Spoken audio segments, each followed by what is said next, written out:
Jon Snow stood upon the highest walkway of the wall, the wind biting at his cheeks with icy teeth sharper than any blade. He stared across the wilderness of the frozen north, the gray sky swallowing the horizon, the snow-coated forest below a silent sea of dark spires. Ghost stood beside him, the great white dire wolf still as a statue, ears alert for bristling in the cold. To any other man, Ghost was a fearsome spectral creature. But to Jon he was a companion born of fate and loyalty, closest friend and reflection of his soul. He had come to the wall seeking a place and a purpose. He had found both among the Black Brothers of the Night's Watch, forging bonds that were far stronger than mere duty to avow. They had fought side by side, held the ramparts against wildlings and monstrous wights alike. They had bled and sacrificed for one another. Yet there was always a restlessness in him, an uncertainty, a certain half-knowledge that he did not belong entirely to any world. He was a Stark by name, or so he had once believed, but branded a bastard. Then he was a brother of the Watch. Lately people called him Lord Commander. None of it ever felt fully his. Jon had not expected that something lay dormant within him as it had within Bran Stark, his younger brother, or cousin, if rumor told true. The thought of Bran drew a pang of grief. The boy had gone missing north of the wall with Hodder and the Reed siblings. Word was that he had found some mystic powers under the guidance of a strange being. Stories told of Bran walking within the mind of his dire wolf, Summer, and weaving glimpses of ravens in flight. Jon had scoffed at first, childish fancy, he thought. Yet some part of him whispered that the old gods had a claim on the Starks of Winterfell, that the blood of the first men ran potent in their veins, and that the gifts of warging and green-seeing might lie hidden in the best of them. Now, as the wind howled and the gloom deepened, Ghost exhaled a restless breath, his nose twitching. Jon felt a tingle of apprehension in the pit of his stomach, as if the cold air itself carried a warning. This was no ordinary chill, the sky brooded an oncoming storm. "Easy, Ghost," Jon murmured, resting his gloved hand upon the direwolf's back. Ghost's fur bristled beneath his touch, but the wolf did not flinch, only panted in silent vigilance. It had started weeks ago, a series of strange dreams that Jon could not explain. At first, they were mere flickers of color and primal shapes. Then came the sense that he was moving with 4 legs instead of 2, his ears pricked forward, hearing the thudding of his own heartbeat in ways the human ear could never perceive. And a smell he had never truly known smell like this: blood, sweat, frost, musk. It overwhelmed him with each breath in the dream. He found himself chasing something in swirling snowdrifts, bounding over fallen logs, weaving through the thick of the forest. When he woke, his heart still pounded like a trapped animal, and he felt an unmistakable sense that something within him was changing. He had tried to dismiss it. Men do not become wolves in their sleep, he told himself. But he had seen Bran's eyes once, that wide, haunted gaze when he spoke of visions, of how ravens whispered truth in their cause. And each morning, Jon woke with Ghost standing by his bedside or lying across the threshold as if guarding him from something. At times he thought the direwolf's crimson eyes glowed more fiercely than ever. It was said each Stark child had a connection to their direwolf, but it was Bran who was known to have the gift. How could Jon share it? One night, he could no longer deny it. Dream and waking life blurred. He found himself in the body of Ghost, prowling along the top of the wall in the dead of night, silent as the snowdrifts. The wind was punishing, carrying the razor bite of winter, but inside Ghost's pelt, Jon felt only the rush of movement and the raw potency of sharpened senses. The air tasted of steel and pine. He could smell the casks of pitch and the stale tang of old fires. He heard the snores of men sleeping behind stone walls. He even smelled the fear and anxiety that lingered in the passing Watch brothers who patrolled the ramparts.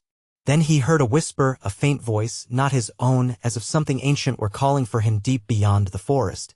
He tried to follow it, slipping into the shadows.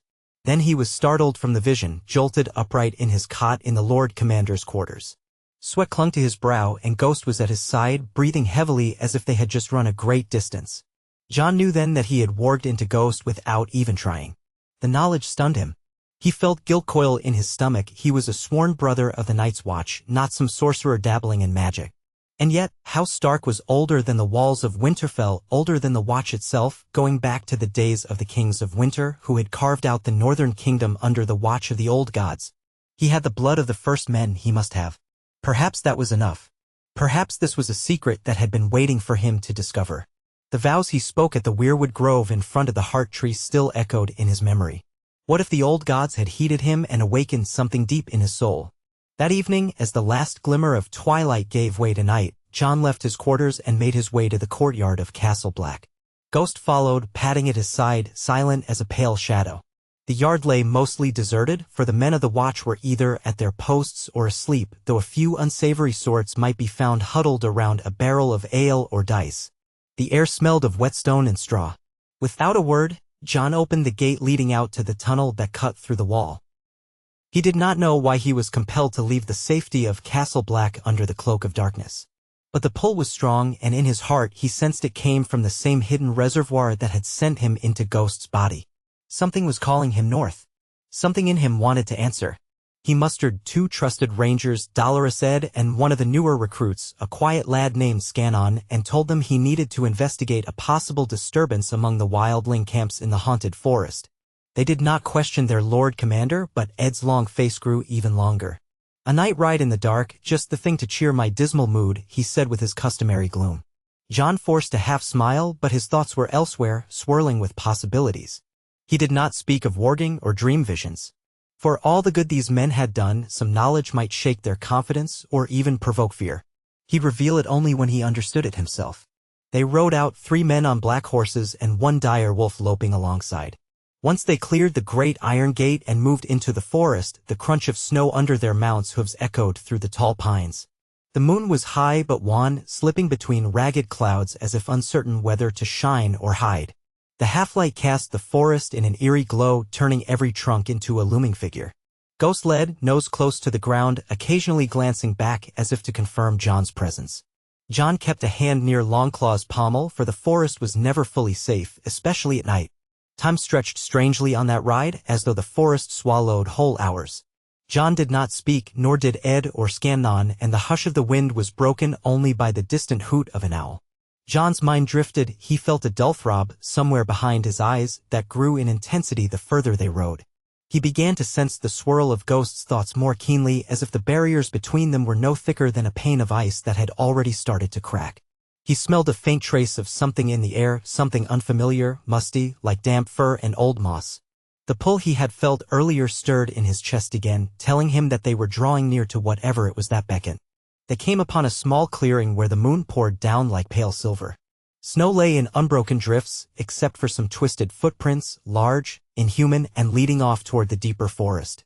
Jon dismounted, raising a hand for caution. Ed and Scannon drew closer. Ghost sniffed at the footprints, ears pinned, stance rigid. A low growl rumbled in his throat. The tracks were broad and strange, the claws leaving deep furrows in the snow. Jon knelt and pressed his glove to one imprint, feeling the cold slush. The shape was unlike any bear or wolf he had seen. His gut churned with a sense of threat. They had all heard stories of the others and the creatures they commanded.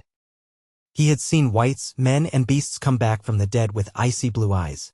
Could these tracks belong to a reanimated abomination? Or was it something else altogether? "Dark gods," Ed murmured, scanning the tree line. "As if we don't have enough to keep us awake at night. Now we have giant clawed beasts in the forest too." Jon signaled for silence, though in truth there was no one to overhear them except the trees. The call he felt, that intangible tug, was not the same as the dread the others inspired. This was different, older, and wild. He touched Ghost's shoulder gently. Ghost's red eyes met Jon's, and in that moment, Jon nearly felt his consciousness slip, as though the door between them was about to open again. He pulled back, not wanting to lose focus. This was no time to fall into a trance. They followed the tracks deeper into the wood. The pine branches swayed overhead, heavy with snow, and the air smelled of damp bark and the faint rottenness of old leaves under the snow. Their horses snorted uneasily, ears twitching at every rustle. Ghost led the way with unwavering determination, following a scent none of the others could detect. When at last they emerged into a smaller clearing, Jon saw a figure hunched over something in the snow. It looked vaguely like a wolf, but bigger and twisted in a manner that made Jon's stomach clench. As they drew closer, the shape straightened and turned to face them. Pale eyes gleamed in the moonlight, reflecting an unnatural glare. Its muzzle was streaked with blood, and a stag carcass lay at its feet, half devoured.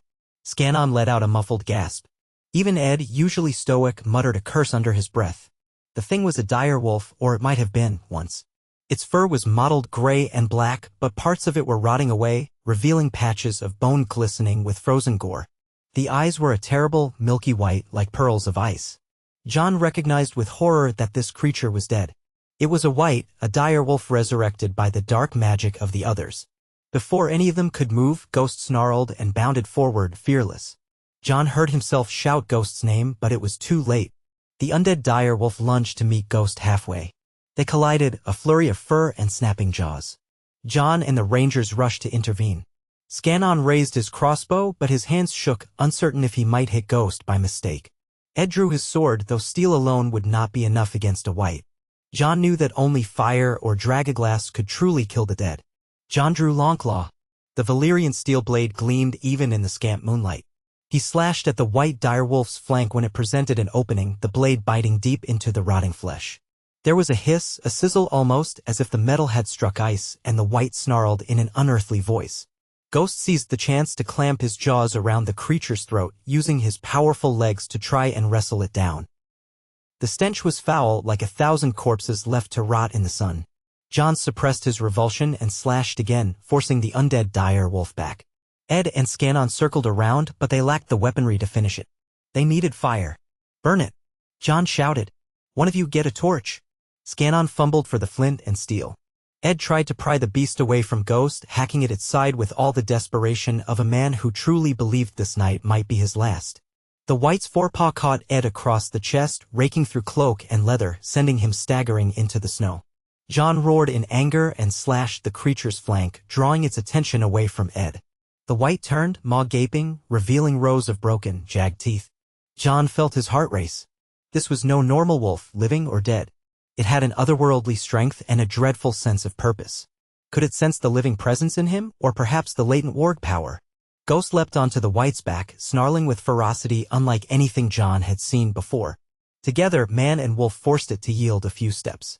At last, Scannon sparked a flame on a bit of kindling. He thrust the small flicker to a torch head, coaxing it into a feeble brand. Then he rushed to John's side. John grabbed the torch, whipped it around, and jammed it into the creature's side.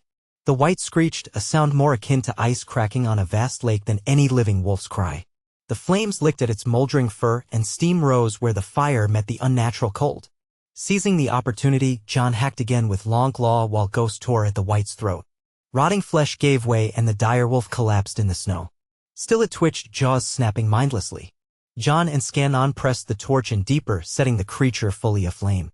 The wight writhed, bone cracking under the heat, until it collapsed into a smoking ruin. In the aftermath, the only sound was Ghost's panting and Ed's labored breathing as he clutched his torn cloak. "Seven save us," Scannon muttered, white-faced with shock. Ed slowly rose to his feet, wincing at the claw marks that had just barely grazed his ribs.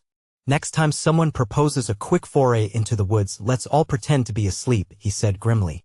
John looked down at the smoldering remains, his heart still racing. A white dire wolf was horrifying enough, but that was not the most unsettling part of this encounter. He had felt it again, in the midst of battle, a stirring in his mind, as if some ancient power within him wanted to lash out, wanted to command the beasts of the forest, dead or alive. He had not tapped into it, not fully. He dared not, for fear of what might happen if he lost himself. But it was there, a living force, older than the Watch, older than the Wall. Perhaps it was the power of the old gods, or the gift of the Warg that had run in the veins of Starks for centuries. But John was no trueborn Stark, was he? Still, he felt it throbbing in his blood. In the confusion and exhaustion after the fight, John decided to keep silent about his revelation. He motioned for Ed and Scannon to gather themselves, and they made haste back to Castle Black. The forest, it seemed, was no longer a place for idle exploration in the night. There were things stirring that would make even the bravest man tremble, and John had responsibilities to the Watch he could not ignore. When they returned, dawn's weak light was breaking over the wall. Ed needed a few stitches for the cut across his chest, and Scannon was exhausted and trembling from the ordeal. John did his duty, reporting to the rest of the Night's Watch Council that a white dire wolf had been discovered, that the threat of the others might be growing bolder. He could see fear flicker across the faces of many. Memories of the battle for the Wall against the wildlings were still fresh, and the stories of Hardhome's atrocities had spread. Sam was away in Old Town seeking to become a maester, and John wished more than once that he had his trusted friend's counsel. But even if Sam were here, John doubted he would reveal the truth of what haunted him, the half-formed ability to sink his consciousness into Ghost, to sense the night through the wolf's eyes. Men of the Watch were uneasy around magic at the best of times, and John could not predict how they might react if they knew. So he kept his silence even as the dreams persisted. Some nights he found himself once more in Ghost's body, racing through the forest, seeing prey scattered before him, feeling the rush of savage joy in the hunt. On other nights, the dream was different. He stood before a weirwood tree whose carved face bled red sap from its eyes, speaking his name in a voice like the rustling of leaves. He tried to answer, but his lips made no sound.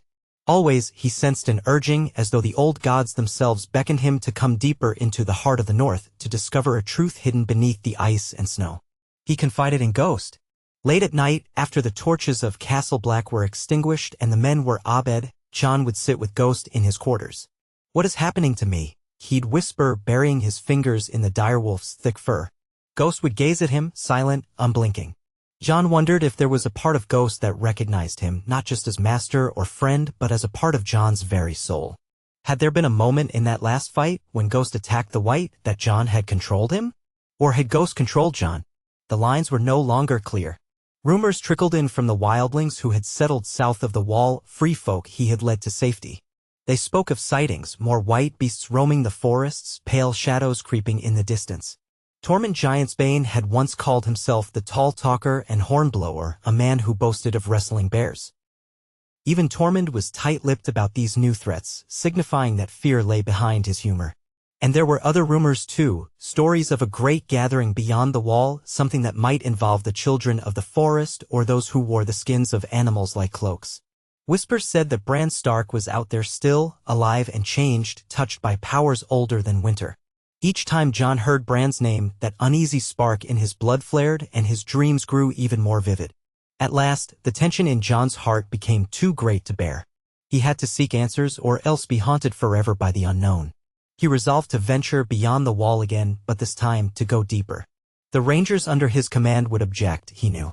The men of the Watch looked to him to lead, to hold Castle Black in readiness for the war to come.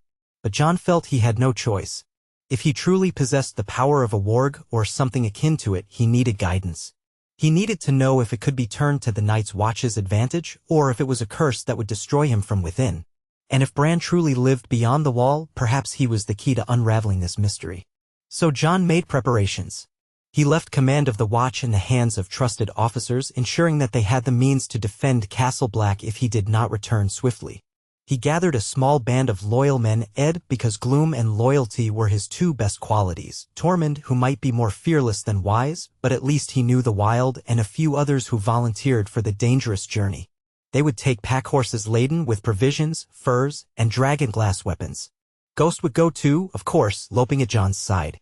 Their goal, to trek north, to seek any signs of the children of the forest or those who might guide a warg. They set out at dawn, the portcullis groaning open as they passed under the icy tunnel through the wall. The frosty air met them like a challenge, and once again, Jon felt that quiet, insistent pull in his chest like a magnet drawing him further and further into the wilderness. At times, he wondered if the entire quest was madness, if he was risking the lives of good men for a personal calling. But a voice told him that the fate of Westeros might hinge upon whatever lay hidden in the far north. If the old gods or the spirits of the forest had awakened something in him, it was for a reason. They traveled for days. The sun rose reluctantly, casting pale light over snow-covered fields and black trees. The world seemed hushed as though holding its breath.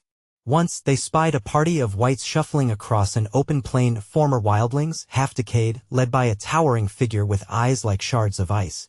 Jon's group hid until the undead had passed, hearts pounding. Another time, they found an abandoned wildling camp, the tents torn and bloody. Dragonglass arrowheads littered the ground. Whoever had been there, they fought valiantly and then vanished. Day by day, they pressed on, climbing ridges, forging icy rivers, guided by the faintest sense of direction that Jon gleaned from his nightly dreams. Those dreams grew stranger. On the sixth night, while huddled around a fire in a shallow cave, Jon slipped into restless sleep.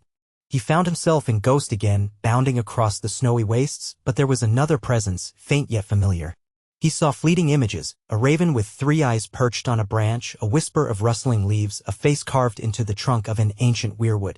He heard Bran's voice, distant and echoing, "Jon, come to me. The secrets are here." When he awoke, his heart was pounding and Ghost was curled against his side, eyes open as if he too had shared the vision. His companions noticed his distress. Tormund, ever blunt, asked outright if Jon was getting messages from the ravens in his skull. Jon felt a fleeting temptation to admit everything, but he remained guarded.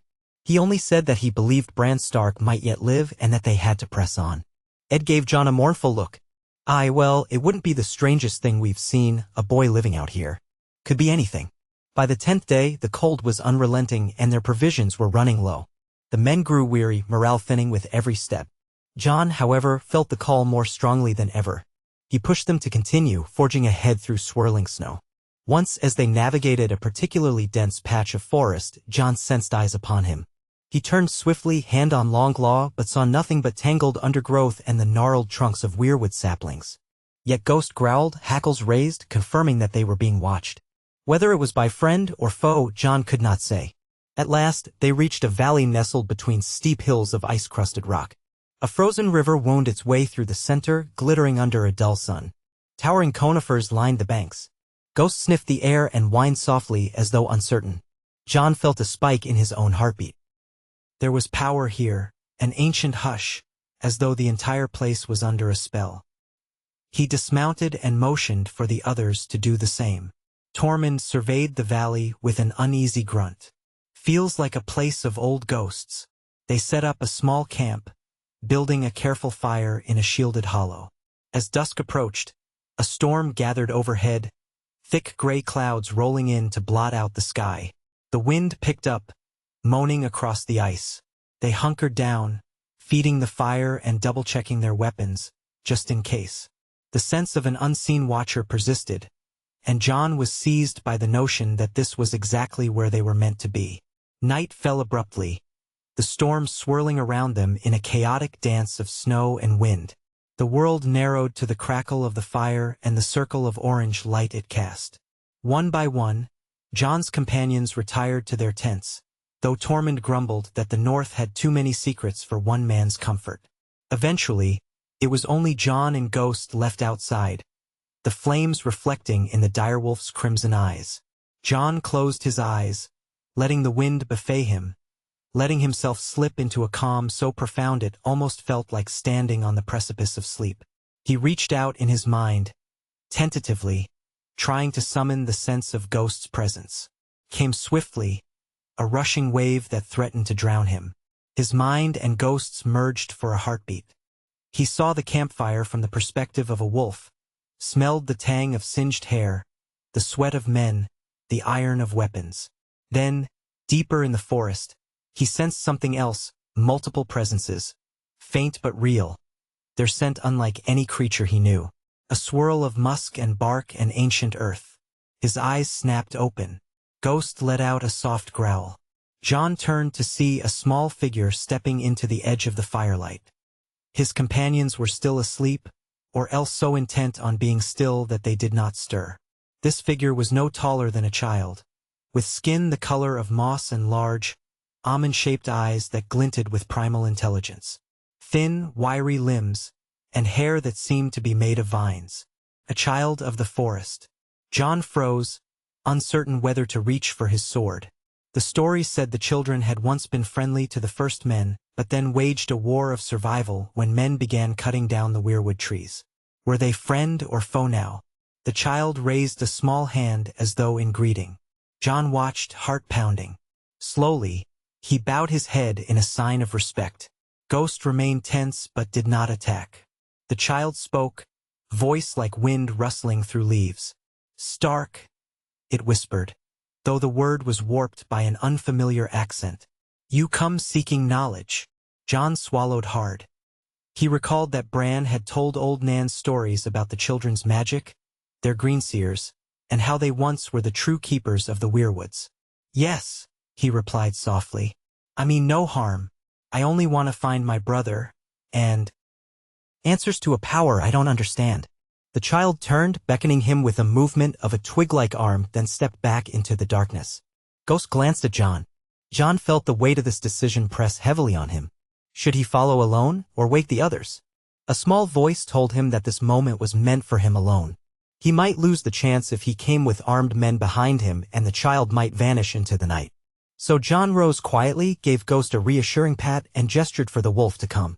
Then he followed the child into the swirling snow. They walked in silence through the forest, the child moving with unearthly grace as though guided by an internal compass that saw through the night. Ghost stayed close to Jon's side, ever alert. The storm clouds overhead parted now and then, letting in a thin sliver of moonlight. They must have walked for nearly an hour or more, time lost all meaning in the hush of the night. Finally, the child led him to a ring of ancient weirwood trees. Their trunks gleamed pale in the darkness and the carved faces wept red sap. Jon felt a shiver of awe. This place was older than Winterfell, older than the wall, perhaps as old as the earliest times of the first men. In the center of the ring stood a figure, tall, pale, cloaked in living shadows. At first, Jon thought it might be another of the children, but no, this one was human. As Jon drew closer, Ghost bristled. The figure turned and Jon saw white blonde hair and pale blue eyes. His heart lurched. He recognized the man as Jojen Reed. No, that was not right. Jojen was a boy. This was someone older, more worn, but the resemblance was there. Or was this someone else entirely? Then the figure raised a hand and Jon felt a surge of recognition. This was a greenseer or some manner of skin changer. The air pulsed with power, a presence that made Jon's senses reel. He heard a dozen voices at once, 1,000 leaves rustling, the frantic beating of wings, and the steady flow of ancient streams. His knees nearly buckled and Ghost growled, but Jon laid a hand on the wolf's head to steady them both. The figure spoke in a low voice. "You are of the blood of the first men." He studied Jon with an uncanny gaze. "We have waited for you." Jon's breath caught. "You know me?" The man nodded. "I have seen you in the weirwood's dreams. The powers that guide us have not forsaken the north. There is a battle to come against forces that do not belong in the living realm. And you, Jon Snow, you bear the bloodline of the old kings, though you may not know it. You share the gift of the wolf as your brother Bran does." The name Bran cut through Jon's confusion. "Bran, is he alive?" A faint smile touched the man's lips like a ghostly reflection of warmth. "Yes. He is beyond these hills, learning truths that belong to neither man nor child but to the greenseers. He learns to fly in ways that men cannot fathom. If you wish to see him, follow me." Jon hesitated, a swarm of emotions tangling in his mind, relief that Bran might truly live, fear for what he had become, dread for the unknown powers at play. Yet there was no turning back now. He had come all this way, risked his men's lives, braved undead horrors, and listened to the call in his blood. He could not retreat. So he nodded. The child watched silently, then turned to lead once more. The cloaked figure walked beside Jon, moving without sound. As they passed beneath the branches of the ancient weirwoods, Jon felt the weight of their collective gaze, as though the carved faces observed him, measured him, and silently judged. The presence of the old gods thrummed in his veins, stirring the wolf within. At last, they came upon a hidden opening in the side of a rocky slope, an entrance to a cavern. The child slipped inside, beckoning Jon. Ghost sniffed at the darkness, uncertain, but Jon pressed forward, leading the way carefully. The tunnel descended, lit here and there by pale crystals that glowed with faint luminescence, as if capturing the last rays of moonlight from outside. The walls were damp and worn smooth by ancient waters. The further they went, the more Jon felt that heavy sense of ages pressing around him. He could almost hear the faint echo of distant chanting or the swirl of memories. At last, they emerged into a great cavern, its ceiling lost in darkness. The floor was dominated by the thick roots of a massive weirwood that seemed to pierce the roof of the cave, twisting and branching in uncanny shapes. Small hollows in the walls glowed with the same dim crystals, illuminating the space with a soft greenish hue. Sitting at the base of the tree, in a cradle of roots, was Bran Stark. Jon's eyes widened. Bran's hair was longer, his limbs thinner, but his face bore a serenity and wisdom beyond his years. His eyes were milky white, yet there was no mistaking the recognition that flared in them. Beside him was Mira Reed, her once lively expression now tempered by vigilance and quiet awe. Hodder was not in sight, but Jon assumed the gentle giant was somewhere nearby. Bran lifted a hand in greeting. "Jon," he said softly. "I've been waiting for you." Emotion clenched Jon's chest. Without thinking, he rushed forward and knelt beside Bran, enveloping him in a gentle embrace. He felt how frail the boy seemed, yet also sensed a hidden strength, like a buried root that drinks deep of secret waters. Bran's arms came around Jon's shoulders in turn. "I've dreamed this," Bran whispered. "The crow told me it would happen." Jon drew back, studying Bran's pale eyes. "You can see?" he asked, uncertain whether Bran was truly blind or if he saw through other means. Bran smiled enigmatically. "Not as I once did. But I see other things now. 1,000 eyes and one. I know your secret, Jon, the warg you are becoming. Ghost is not just your companion. He's your gate." Jon's throat tightened. He had so many questions. "Bran, I don't understand any of this. I dream of being Ghost. I feel his thoughts. Sometimes I sense more than that, as if the whole forest is alive with voices. How do I control it?" Bran gestured to the labyrinth of roots behind him. "The power of the first men flows in our blood. The old gods watch us through the eyes of the weirwoods. If you surrender to that power, it can guide you. But if you fear it, if you deny it, it may consume you or tear you apart. You must learn as I have, slowly, with patience. But the war is coming, Jon said, voice trembling with urgency. The others are amassing an army of the dead. Castle Black needs me. All of Westeros needs us to stand against this threat. I don't have time to linger here, practicing spells like some sorcerer in a tower. Mira spoke softly, her voice tinged with the sorrow and hope that had marked her long journey with Bran. Sometimes, the only way to save what you love is to become what you must. Jon, if the others come, every power we can wield will matter. Bran can guide you in ways no one else can. Jon bowed his head. He recalled the white dire wolf, the rotting flesh and unearthly strength. He remembered the sense of helplessness, even with Valyrian steel in hand. The dead were not easily stopped. All right, he murmured. But I have my men waiting. We have a camp in the valley. They'll wonder where I've gone. Bran's lips curved into a knowing smile. They are safe for now. The children have ways of hiding this valley from unwelcome eyes. You can bring them here or let them stand guard until you are ready. But this place, it belongs to the old gods. You might feel the days and nights pass differently. Time flows strangely under the roots of the weirwood. Jon exhaled a shaky breath. The immensity of the decision weighed on him. Yet he felt a spark of determination. I'll do what I must, he said. Teach me. Over the days that followed, though it might have been weeks for all Jon could tell, he remained in the cavern, learning to embrace the Warg power. Bran showed him how to empty his mind of human perceptions, to slip into ghost senses without losing himself. The first attempts were awkward and frightening, and more than once, Jon found himself reeling, disoriented by the sudden rush of the wolf's instincts. But slowly he gained control. He learned that a warg's strength lay not in forcing the animal's will, but in blending with it, guiding it like water shaping a riverbank. He discovered that ghost senses were a gateway to the broader tapestry of the north. When he was within the direwolf, he could sense the movements of deer miles away, detect the tang of fresh blood on the wind, feel the shifting of weather long before the clouds rolled in. He also felt the presence of other beasts, wolves, bears, ravens, even at times the faint echo of a distant elk.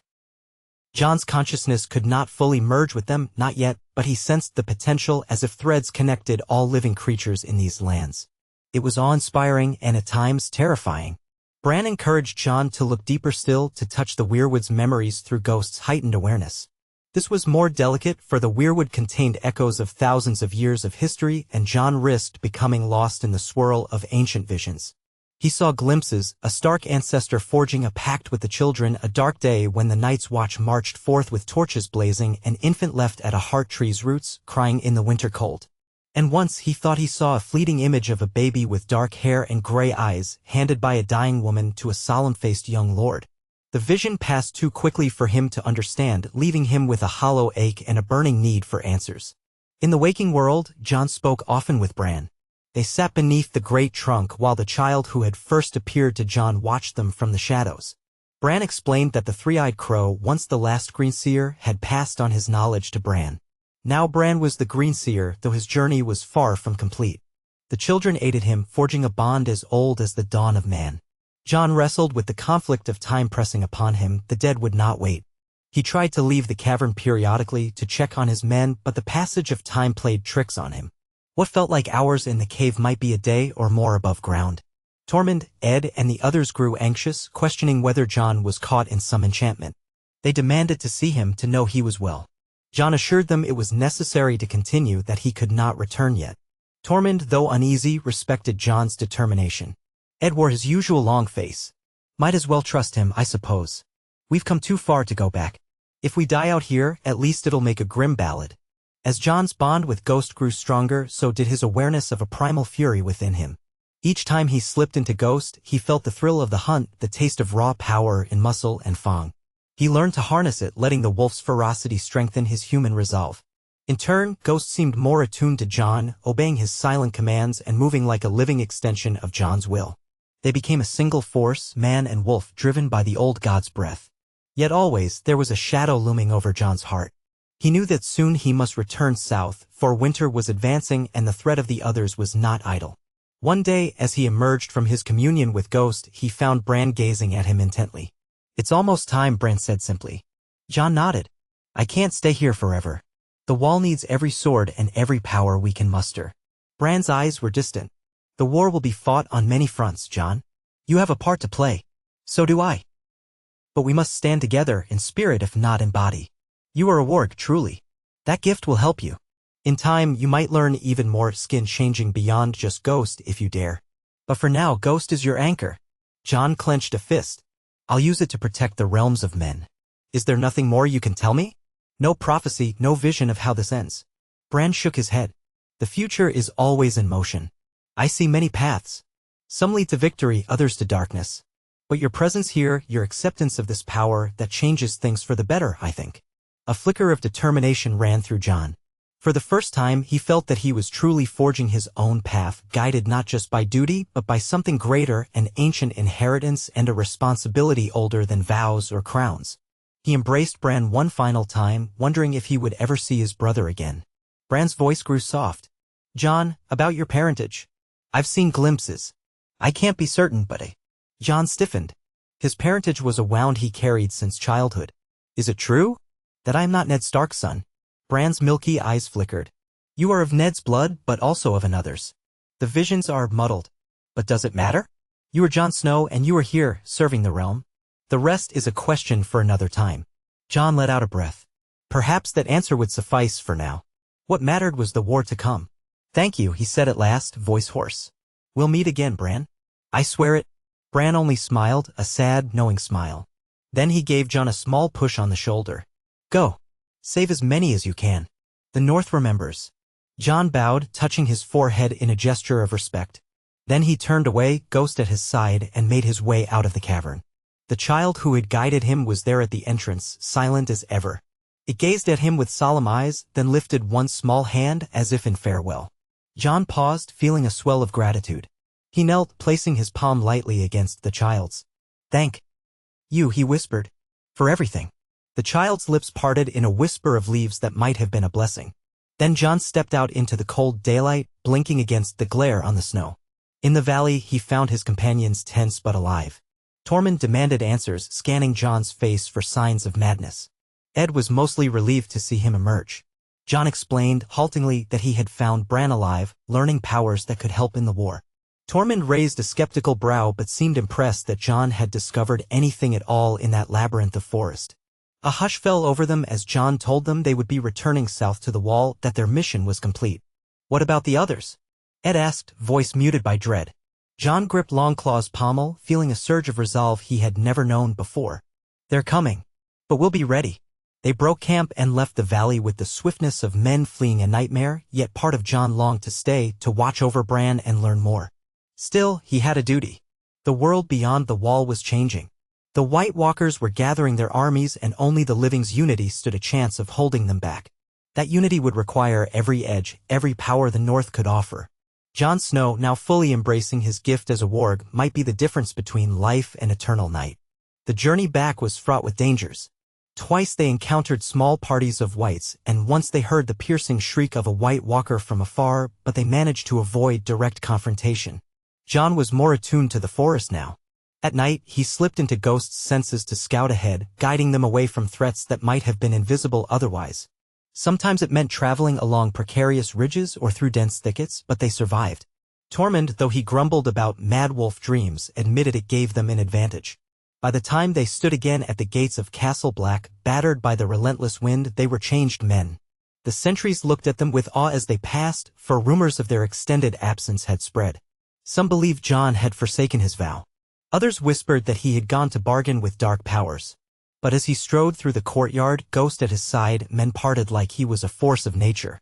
The look in Jon's eyes told them that he was not the same Lord Commander who had ridden out those weeks before. He summoned the officers and rangers, explaining that there was no time to waste. "We must shore up our defenses," he told them. "Gather every weapon of dragonglass we have. Triple patrols along the wall. The wildlings who are friendly to us must be armed. The rest, we must find a way to unite or we won't stand a chance. The others are coming.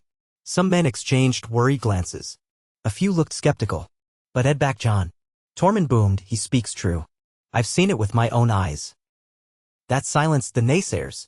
They could see the raw determination etched in Jon's face, and for now, that was enough. Over the next several days, Jon barely slept. He coordinated with the blacksmiths to reforge old arrowheads into dragoglass tips. He dispatched scouts to gather intelligence on any undead movements. He met with the wildling leaders, forging uneasy alliances where possible. All the while, Ghost followed him like a pale shadow, a constant reminder that Jon was not alone in this fight, that part of his soul was bound to something older and wilder than any vow. And at night, when at last he found a moment of peace, Jon practiced slipping into Ghost. He would close his eyes in his quarters and let the world dissolve. He'd find himself running under the moon, seeing Castle Black from a wolf's perspective, the biting cold replaced by the thrill of the hunt. Sometimes he caught glimpses of far-off shapes in the darkness, creatures that smelled of ice and old death. His wolf's heart quickened. He knew one day soon those shapes would come to the wall in force. When that day arrived, he vowed to meet them with sword and fang alike. The bond with Ghost brought him understanding as well. He realized that it was not just raw power that set him apart, it was empathy. A warg joined with an animal's mind, feeling its instincts and desires. That communion required trust and respect. Perhaps that same principle could unite the living, men, wildlings, giants, all who had reason to fear the long night. Jon used this newfound empathy to negotiate with stubborn wildling clans, to calm frightened recruits, and to inspire a sense of solidarity. He told them stories of the monstrous white dire wolf he had faced and of how he had burned it to ash. He spoke of the children of the forest as allies against a common enemy. Gradually, his words spread hope among the dark corridors of the fortress. Yet as winter's bite grew deeper, the truth became starkly clear: they were severely outnumbered. All the old stories agreed that the White Walkers commanded countless dead. Still, Jon pressed on, refusing to let despair take hold. Each night, he sank into Ghost, scouting the far side of the wall. Each morning, he convened with his captains, adjusting strategies, bolstering defenses, training archers to aim carefully with dragonglass-dipped arrows. And day by day, that intangible thread of power within him grew stronger. He could sense the old gods watching from the north, sense Bran somewhere in the depths, weaving the future from the tapestry of possibility. One evening, as snow fell in gentle drifts, Jon stood on the ramparts of the wall, gazing out. The sky was a deep indigo, and the world below lay in a hush. Ghost stood at his side, ears pricked. Jon ran a gloved hand through the direwolf's fur. He remembered the first moment he'd found Ghost as a pup, different from his siblings, eyes red as ember, fur white as snow. He had not known then what destiny had hinted at. But now he realized Ghost had been waiting for him, a living symbol of the bond that ran in the blood of Starks and direwolves, in the blood of the first men and the old gods. The cold wind whipped Jon's cloak about his legs, but he stood unmoving, eyes searching the darkness. In the quiet, he closed his eyes for a moment, letting his soul sink deeper into Ghost's presence. For a second, he was the wolf, nose filled with the crisp tang of ice, hearing the distant shuffle of a watchman's boots 100 yards away. Then he was Jon again, heart pounding with adrenaline. It was all so fluid now, the line between man and wolf dissolving. He thought of Bran and the power he had seen in that cavern. Of the children who lurked in the shadows, guardians of a fragile hope. Of Tormund and the wildlings now forging a precarious alliance to survive. Of the men of the Watch who once ridiculed him as a bastard, now rallying behind him as a leader. Of Sam, far away in Old Town, studying old tomes that might hold secrets to defeating the Great Other. And, uncomfortably, of the mystery of his own parentage, teased by glimpses in the Weirwood's memory. Perhaps that secret, once revealed, would change everything. Perhaps it mattered not at all. For now he was Jon Snow, Lord Commander of the Night's Watch, Warg of the North, possessed of a power that might tip the balance in the war to come. "We fight for the living," Jon murmured, echoing the vow that bound them all. Ghost let out a soft breath in agreement. The two stood in silence, man and wolf, watching the endless night. Somewhere out there, the others were gathering. Somewhere out there, a tide of death was waiting to sweep over the wall. But Jon Snow stood unafraid, buoyed by the fierce spirit of the wolf in his blood and the ancient blessing of the old gods. He might have been born in shadow and doubt, but he had become something else entirely. A man made to wield steel, to unite the realms of men, and to wield the primal magic of a warg. The North might be cold and unyielding, but it had accepted him as its champion. At length, dawn broke. Pale light crept over the horizon, staining the sky a fragile pink. The wind carried the promise of more snow and with it the encroaching winter. Jon rested his hand upon Ghost's back.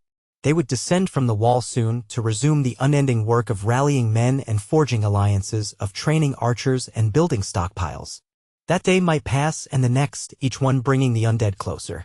Yet Jon Snow felt neither fear nor hesitation. He might have struggled with his identity once, but no longer. He was a warg of House Stark's lineage and heir to the power of the first men. His destiny, like Bran's, lay in harnessing ancient magic to defend the living. And so, with Ghost's red eyes gleaming like embers beside him, Jon turned his gaze upon the land he was sworn to protect. When the final battle came, the others would know the bite of Longclaw and the fangs of Ghost, guided by Jon's hand and mind.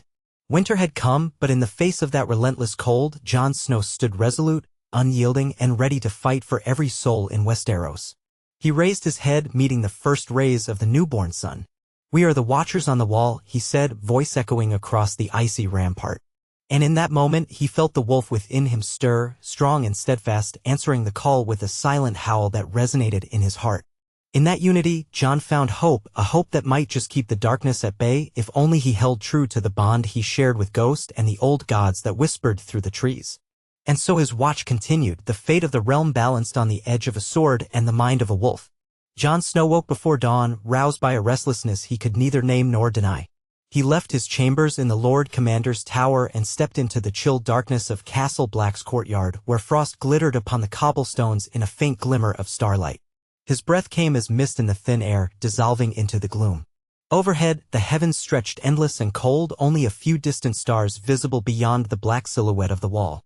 Ghost followed him, the great white dire wolf padding at his heel with silent steps, ears pricked in that uncanny way that reminded Jon of how thoroughly they had become entwined.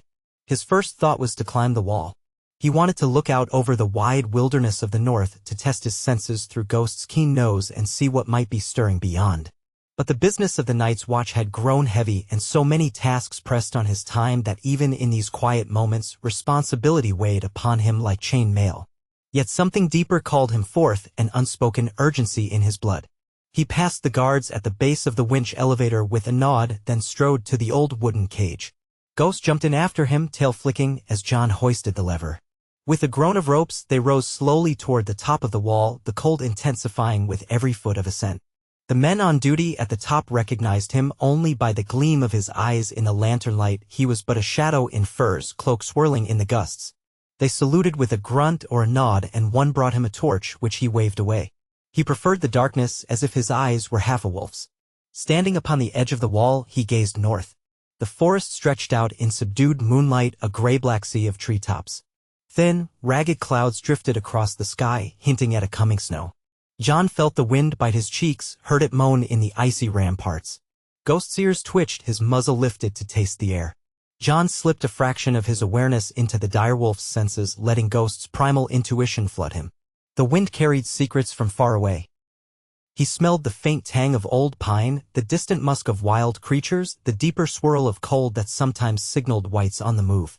And underlying it all, an unmistakable tension, like the forest itself was holding its breath. Jon tightened his jaw. The others were somewhere out there. He could feel them as a gnawing dread on the edge of his mind, an emptiness that devoured life and warmth. Sometimes, during the day, he questioned whether it was only paranoia.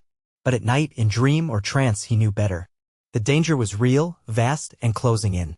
His time with Bran in the secret cave had reshaped him, granting him a deeper connection to Ghost and to the old powers that still lingered in the north. That bond gave him renewed strength, but it also sharpened his awareness of the looming threat until he felt it like a physical ache. He rested a hand on Ghost's neck, felt the steady rise and fall of the wolf's breathing. That presence anchored him, kept him from drifting too far into the swirl of magic. He recalled Bran's parting words, "You have a role to play. And so do I. We stand for the living, no matter the cost."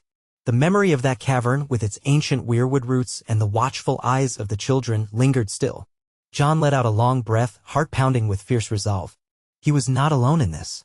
The forest, whatever powers lived within it, was with him. And though Bran had remained behind, Jon sensed his younger brother's presence like a distant star on a cloudy night, faint but guiding. He turned, looking down across the southern edge of the wall. Castle Black lay sprawled below, lights flickering in a few windows where men were up early on patrol or night duty. The yard was quiet, the stables dark, the forges cold. It would all rouse soon enough to the harsh routine of a winter dawn in the watch, rations served in the mess hall, training in the courtyard, the unending repairs to the fortress's battered structures, and the daily tasks of hauling logs and ice. Jon closed his eyes for a moment, steeling himself. Another day was about to begin, and there was so much left to do before winter truly took hold, before the others arrived in full force. He turned back one last time to the north as if he might glean some final sign. Nothing but wind and gloom. Then he signaled to Ghost and they made their way to the elevator.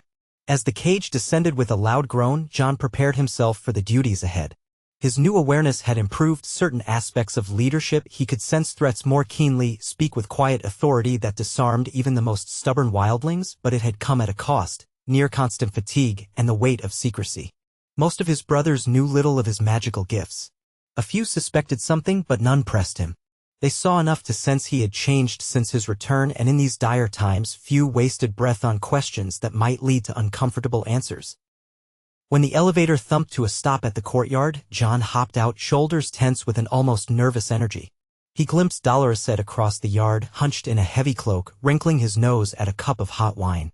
"Morning," Ed said, sounding as mournful as ever. Or maybe not. Hard to tell with all this drear. Jon managed the hint of a smile. "The sun will rise soon enough. Have we heard from the scouts I sent to the Shadow Tower?" Ed shook his head. "Not yet. Which usually means it's bad news.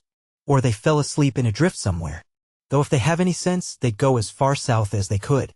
You wouldn't catch me wandering around in the cold if I could help it." Jon sighed. "They'll report in soon, I hope. Until then, we prepare?" He patted Ed on the arm. "Stay vigilant. And find Tormund if you see him. I'll meet him for the War Council." Ed nodded, glum as a rainy day. "War Council. Sounds cheery." He trudged off. Jon took a brisk walk around the courtyard, Ghost at his side, nodding to the black brothers he passed. A few were new recruits, men from the south who had never seen true winter. They gazed at him with a mixture of respect and wariness, as though uncertain whether to greet him as a comrade or a commander. His own expression was stern but not unkind. He reminded himself that they were all in this together, all bound by the vow to guard the realms of men. At the armory, he found a rangy young blacksmith's apprentice forging arrowheads. The ring of metal on metal echoed in the cold air. The apprentice looked up, startled, as Jon approached. "Lord Commander," the lad stammered. "I'm trying to meet the quota on dragonglass tips. We're short on the glass itself, though. The last shipment from Eastwatch was late." Jon clenched his jaw. They needed dragonglass more than ever. "Do the best you can until we get more? We have men searching for old caches. All the same, keep forging steel arrowheads as well. Even if steel can't kill a wight for good, it can still slow them down." "Yes, Lord," the apprentice answered, uncertain but determined. Jon nodded in encouragement and continued on his rounds. He next visited the stables, where the horses and mules stirred restlessly in the cold. One of the stable hands was busy brushing down a mare, her breath coming in white puffs. "We lost 2 beasts last night, my lord," the stable hand said anxiously. "They never came back from that supply run. Might have been a storm or something else." The thought of wights dragging horses down in the night was too vivid in Jon's mind. He forced it aside. "We'll do better to keep them penned behind the inner gates for now. Send men to guard them if there's a risk. If we can't rely on outriders, then we'll rely on Ghost and my other rangers to scout." The stable hand bobbed his head in nervous assent. Jon gave the mare a quick pat and left, heart heavy. Each new casualty wore on him. The resources of the watch were stretched thin, even with the wildlings integrated. He had freed many from Har home and forged a fragile alliance with them, but mistrust still flared on both sides. Food stores were finite and morale precarious. He steeled himself with the knowledge that everything he did was in service to the living. At last, he arrived at the Lord Commander's solar, a cramped chamber that he had done little to personalize. A tattered map of the wall and its surroundings hung on one wall, pinned there with daggers. A narrow window let in a trickle of pale light, and the fireplace smoldered with the remnants of last night's wood. Jon shrugged off his cloak and stood by the hearth, letting its minimal warmth seep into his bones, Ghost curling up at his feet. He heard footsteps outside, and the door swung open to admit Tormund Giantsbane. The wildling leader filled the room with his presence, thick beard dusted with frost, and a reverent grin on his face. His cloak was shaggy, patched with animal fur, and he gave Ghost an indulgent ruffle behind the ears.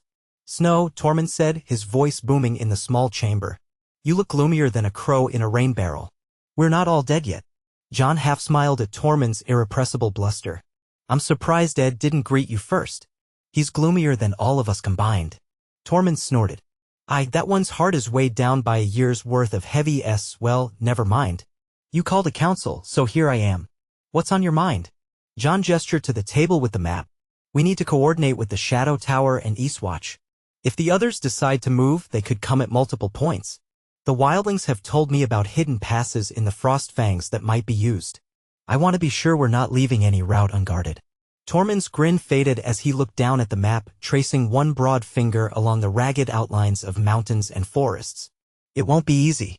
The free folk and the crows never spent time side by side, especially not in the mountains. But if the dead come, well, that changes the songs, doesn't it? Jon nodded. We have to adapt. We have to stand as one.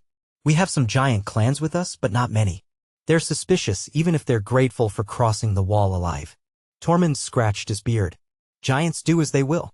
Hard to herd them like sheep. But I can try talking to them again. They might heed my words if I promise them enough space and respect. Do that. And see if we can glean more from the fox people or the cannibal clans near the deeper mountains. They may know old caves or paths. Anything that can help us anticipate the other's route. Tormund nodded, face set in uncharacteristic seriousness. I'll see what can be done. Other figures arrived soon after. Corin's replacement as the chief ranger, an older man named Brenner, scarred from an encounter with a white bear, and a handful of wildling representatives who had pledged their spears to Jon. Dolorous had arrived too, looking as if he would rather be anywhere but in a planning session. The small group gathered around the table, discussing supply shortages and scouting routes, dispatching messages via Raven.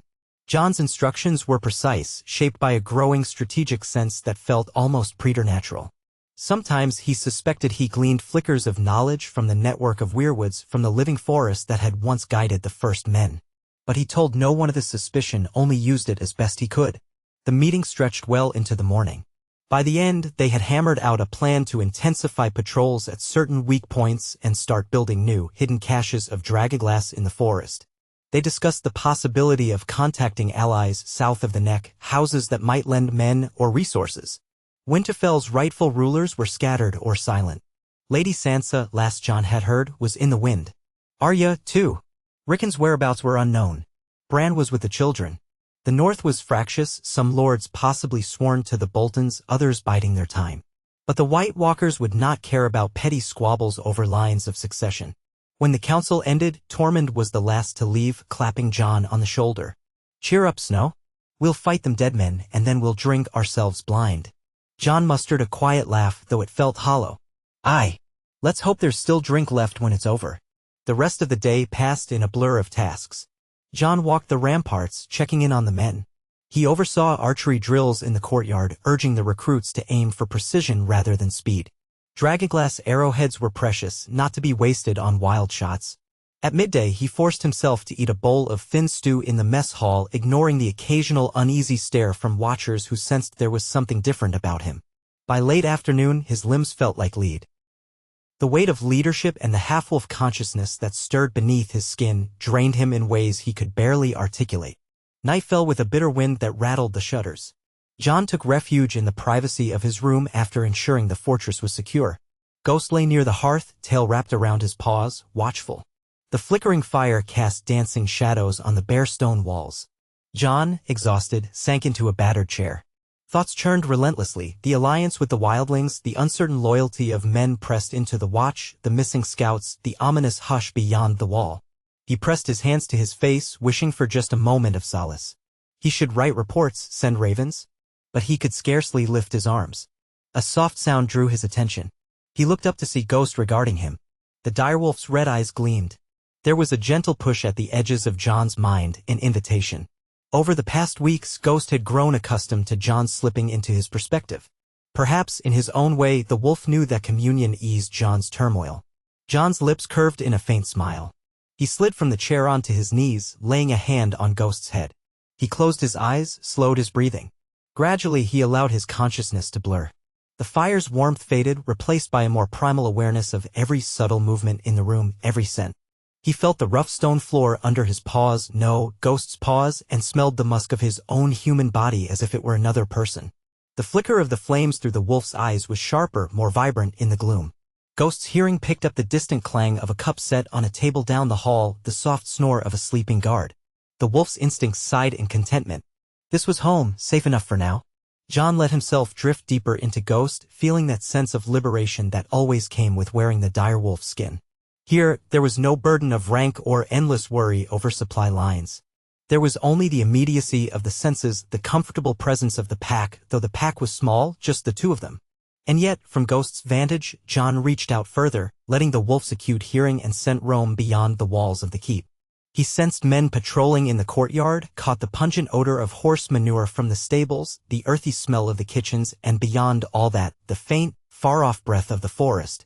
In that moment, he detected something else too, a brush of consciousness, remote yet tangible, like a faint echo in the night. It reminded him of the presence he sometimes felt in his dreams, the sense that another mind beckoned. Could it be Bran, flickering through the weirwoods? Or was it one of the children, scanning the north for signs of shifting destiny? The sense came and went like a gust of wind. Jon wasn't sure. He reached out for it, but it slipped away, leaving him with only the quiet hush of the night. He stayed in Ghost's skin for a time, letting the wolf's calm seep into his ragged mind. Then, slowly and carefully, he withdrew. The return to his own body was always a little disorienting. He blinked, feeling the coarser sensations of being human, the dull ache in his knees from kneeling on the hard floor, the dryness in his mouth. But he also felt a renewed clarity, a sense of balance. Ghost gazed at him, silent understanding in those crimson eyes. Jon murmured a quiet thanks, then rose stiffly and stumbled to his cot. He kicked off his boots and let himself collapse. Sleep claimed him quickly, though it was restless with half-formed dreams. In the first light of dawn, Jon awakened to urgent knocking on his door. He rolled out of bed, yanked on his boots, and opened it to find Dolores Ed, panting, eyes wide. "A rider's come from the Shadow Tower," it said, voice grim. "He's half dead, frozen near to the bone. Says he's got news we'd best hear." Jon's pulse jumped. "Bring him to Maester Nestor, get him warmed up. I'll be there shortly." Ed nodded and took off at a brisk pace, leaving Jon to collect himself. He felt that now familiar coil of apprehension in his belly. Another crisis. Another day. He slung on his cloak, strapped on Longclaw, and whistled for Ghost. He found the rider in the infirmary, a small, drafty chamber near the back of Castle Black. Maester Nestor, a bent old man with watery eyes, was fussing over him, pushing a cup of hot broth into his trembling hands. The rider was a gaunt man with a tangled beard, lips cracked from cold. When he saw Jon, he tried to stand, wincing in pain from a wound on his leg. "Stay seated," Jon told him gently. "What's your name?" "Darren M. Lord," the man rasped, voice raw. "Ranger from the Shadow Tower. I rode day and night. Lost 2 horses." Jon's gaze flicked to the man's leg, which was wrapped in a blood-stained cloth. "What happened?" Darren swallowed, gripping the cup. "The others," he whispered, eyeing Jon with desperation. "They came at us near the gorge. They had whites, dead men, dead bears. We tried to hold them off, but half my patrol was lost. We barely escaped, Captain Harith and me. He's missing now too. I had to ride alone the last stretch." A hush fell in the room, broken only by the crackle of the small fire. Jon felt his heart hammer. So it was beginning in earnest. "How many were there?" Darren blinked, haunted. "I can't say. We only saw a few white walkers in the distance, but their whites were countless. They came out of the trees like a tide. The cold, the fear, it's like your soul's freezing from the inside." Jon put a hand on the man's shoulder. "You did well to bring us word. Rest now.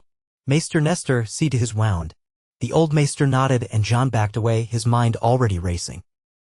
If the others had reached the gorge, they might be testing the defenses along that entire western flank of the wall. Mance Rayder had once used the same route. The terrain there was perilous, full of hidden ravines, but also large enough for a covert approach. If they were massing near the Shadow Tower, the entire night's watch was in jeopardy. Jon left the infirmary with a sense of grim purpose, motioning for Ed and Tormund to follow. Together, they hurried up the steps to the Lord Commander's solar. Ghost bounded alongside, silent as ever, but Jon felt the wolf's tension. The others waited in the solar as well, Brenner, the scarred ranger, and a few of the wildling envoys. The air was thick with anticipation as Jon relayed what Darren had told him. Some faces blanched, others hardened with resolve. "We don't have the manpower to reinforce the Shadow Tower," Brenner said bitterly. "Even if we send everything we can spare, that leaves Castle Black undermanned and Eastwatch has its own troubles." Tormund thumped a fist on the table. "We'll all be overrun if we don't do something. Standing around wringing our hands won't help." Jon inhaled, steadying himself. "We might have to reposition some of our men." If the others are truly massing, we need to see it for ourselves, confirm their numbers and route. I'll lead a reconnaissance patrol beyond the gorge. That set off a flurry of protest. Ed, as expected, said gloomily, you'll get yourself killed if you go gallivanting out there. Tormund nodded in rare agreement. Aye, Snow. You're the commander. You can't risk your neck, not so soon. Jon gave them a hard look. I can't command effectively if I don't understand the battlefield. Besides, I have Ghost. If there's a chance of scouting them undetected, it's with me in the wolf's skin. A tension-laden silence ensued until at last Tormund grunted, fine. But I'm coming too. So am I, Ed said, though his expression suggested he wished there were a better way. Brenner raised a hand. We'll gather volunteers. But be mindful, if we take too many, we'll be noticed. A small party, swift and silent, is best. Jon nodded, a plan crystallizing. Yes, a small group of rangers, wildlings who know the terrain, and a handful of skilled archers. We'll leave by nightfall. The rest of you, prepare the defenses. If we don't return, assume the threat is imminent. They dispersed, each with tasks to fulfill. Jon lingered by the map, fingers tracing the route to the Shadow Tower, then beyond to the gorge. It was a precarious journey, especially in winter. But at least the nights were long, which might help them conceal their movement. He wondered again about Bran, whether his brother could see what was happening or if he was lost in the labyrinth of the Greenseer's domain. If there were any time for a sign, some last bit of insight from the old gods, it would be now. He closed his eyes, remembering the hush of the cavern where he had discovered Bran's secrets. It felt like a lifetime ago, though it had only been weeks or months. So much was uncertain, so many pieces in motion. Yet he would not shrink from this. There was no other choice if they hoped to meet the others on solid ground. Night came too soon. Snow had begun to fall in a slow, drifting curtain, the sky a thick pall of gray. Jon and his chosen company, 10 men in all, gathered in the courtyard, heavily cloaked. They carried bows and spears, along with as much dragaglass as they could reasonably pack. Tormund and 2 other wildlings joined them. One was a scout named Hareth the Younger, no relation to the captain Darren had mentioned, but ironically named, reputed for his skill at moving quietly in the dark. The other was Ilsa, a tall, lean woman from the frozen shore, Fierside. Dolorous, Ed, and 4 black brothers completed the party, each mounted on horses that pawed the ground impatiently. A small crowd watched them depart, men of the watch, stable hands, and a smattering of wildlings who had taken up residence in the fortress. Jon saw their faces lit by torchlight, reflecting apprehension. He forced a reassuring nod, though he felt anything but certain. He led the way through the gate that opened into the night, Ghost trotting at his side. Tormund took the rear guard, a hulking presence that inspired a bit more confidence in the others. With the wind picking up, the group vanished into the cold dark, guided by lanterns hooded so only the faintest glow spilled out. They set a steady pace. The snow muffled the clop of hooves and the darkness engulfed them once they were past the flickering glow of Castle Black. Jon felt that old, familiar prickle of adrenaline. For all his new powers, danger was no less frightening. If anything, it felt more real because he was aware in the wolf's sense of how the cold sapped strength, how the forest could hide enemies. But he pressed on, leading them south and west, aiming to skirt the roads until they reached a pass that cut between 2 rocky ridges. Tormund occasionally rode up beside him, muttering, "You should be resting, Snow, not riding off to chase these shadows." Jon's mouth twitched. "They're no shadows, Tormund. We both know that. Best we face them head-on." "Aye," Tormund rumbled. "And if we die, at least we'll do it with honor." That's more than most men can say. They pressed on through the night. The swirling snow grew heavier and the temperature plummeted. Jon kept a close watch on his companions, looking for signs of frostbite or weariness.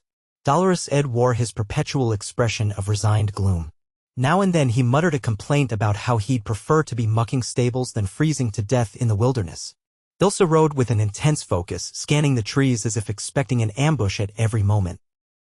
By dawn, they had covered considerable ground, though not as much as Jon might have hoped. The storm made travel slow and the hidden paths were difficult to navigate. They halted in a sheltered hollow near a small stand of pines. Tormund scouted ahead while the rest dismounted. Ghost prowled the perimeter, nose twitching. Jon huddled with the group, distributing a meager breakfast of hard bread and dried meat. The cold sapped the flavor from everything, but they choked it down, knowing they needed the energy. While they ate, Jon turned his thoughts inward. Perhaps, if he slipped into Ghost's perspective, he might glean something about the land ahead, some sign of the others' passage. He asked Ilsa to keep watch, then found a quiet spot, kneeling against a snowdrift. Ghost approached, muzzle dipping to sniff Jon's face. Jon closed his eyes, let out a slow breath, and eased his consciousness into the wolf. The transition was easier than it had once been.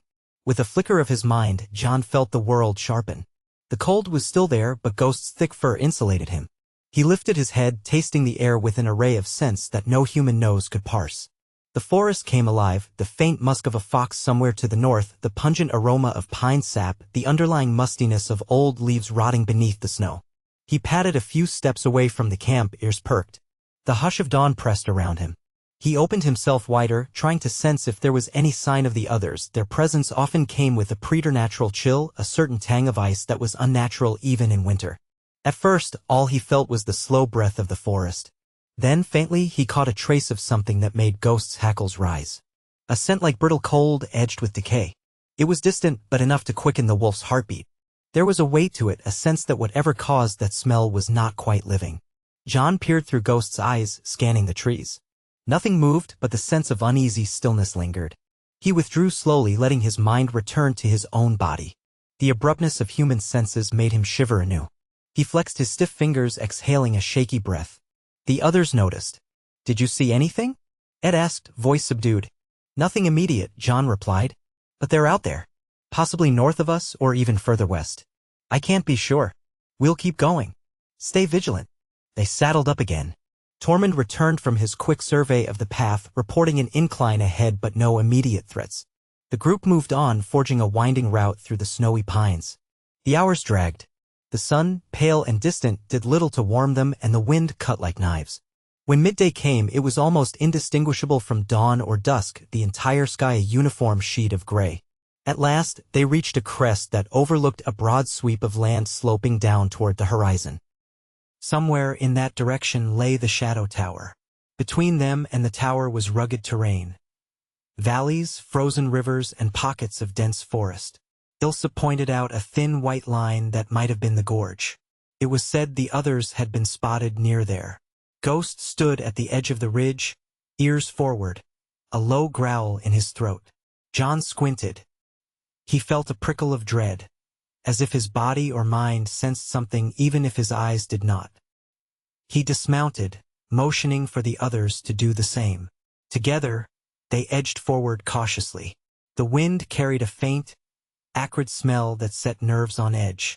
It reminded Jon of the aftermath of a frozen battlefield, or the scent that clung to the white direwolf he had once faced. They took out their spyglasses, scanning the land below. For a moment, Jon saw nothing but bleak winter terrain. Then he caught a flicker of motion. He focused. The swirl of snow made it difficult, but eventually, he saw them. Dark shapes moving through a gap in the trees, unnaturally slow and jerky. A pack of wights, perhaps a dozen or more, shuffling in a loose formation. They were distant, but the mere sight made his heart pound. He lowered the spyglass, exchanging a grim look with Tormund. "That's not many," Ed said hoarsely, as if trying to reassure himself. "We've seen worse." Jon shook his head.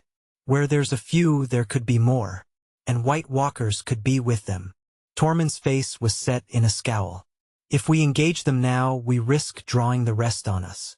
But letting them roam unchecked, it doesn't sit right." Jon nodded. The choice was difficult. They were here to scout, not wage war, especially since they were vastly outnumbered if more whites lurked nearby. But letting those creatures wander in search of living prey was unconscionable. "We don't know how many more are out there. We'll watch for a bit longer, see if they're part of a larger group." They waited, crouched in the snow, tension mounting. The whites moved slowly, aimlessly, as if searching.